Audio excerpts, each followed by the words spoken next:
Hey guys, it's Coach Matt here with Top High Performance, and I wanted to make a video today on one of the most common phrases that you see on social media and the fitness industry regarding movement. One of the things that people say all the time is the phrase, just get stronger. But unfortunately, that provides little to no context into what is actually happening with the person to help them, right? So it's one of those things where the advice is correct, but there's nothing guiding it, there's nothing behind it, there's nothing that's helpful to actually get people towards where they want to go. So today we're going to look at a video where we're going to break down what that means, particularly in the squat, and we're going to look at some ways that we can fix it and make somebody a little bit better and stronger. But first, there's a few things we're going to have to cover. So for that, we're going to go to the whiteboard. So the first concept that we're going to cover is the concept of compensation. So I'm just writing it out on here. So what I would look at with a compensation is anything that's going to make somebody deviate from the way that they would complete a task in the most optimal manner.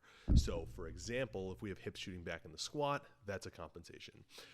The next one is relative strength. So the way that I would look at relative strength is a muscle strong enough relative to the other muscles to complete the motion that we want it to complete.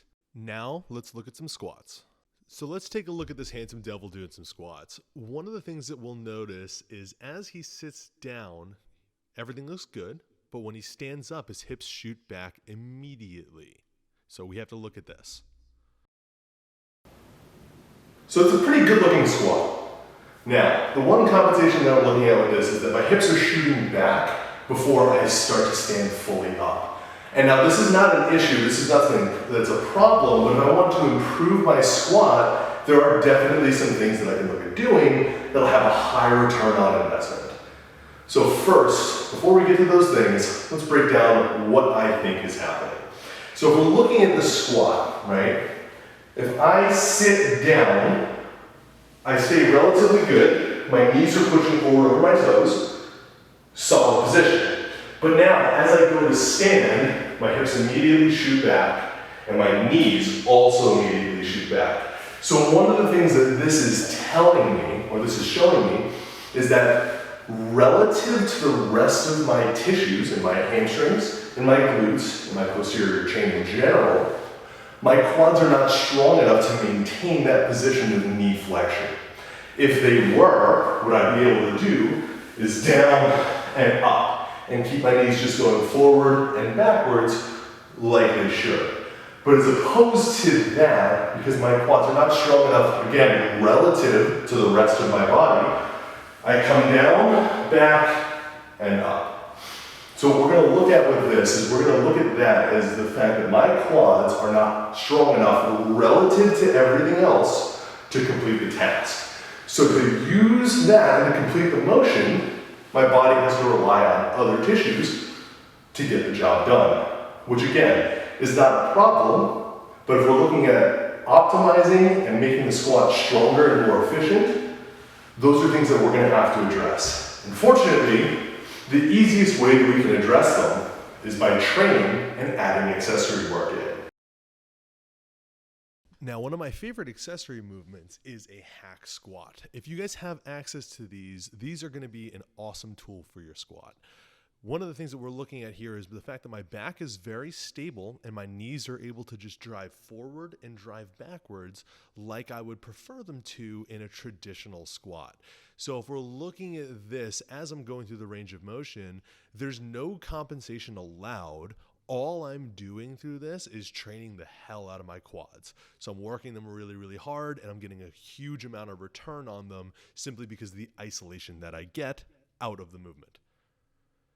Next, we can look at things like leg extensions. So it's really hard to get more isolated than a leg extension.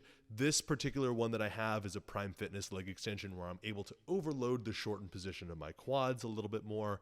And I find this to be a very, very useful thing to work on training the quads as much as possible, right? So using things like hack squats or leg extensions can be great.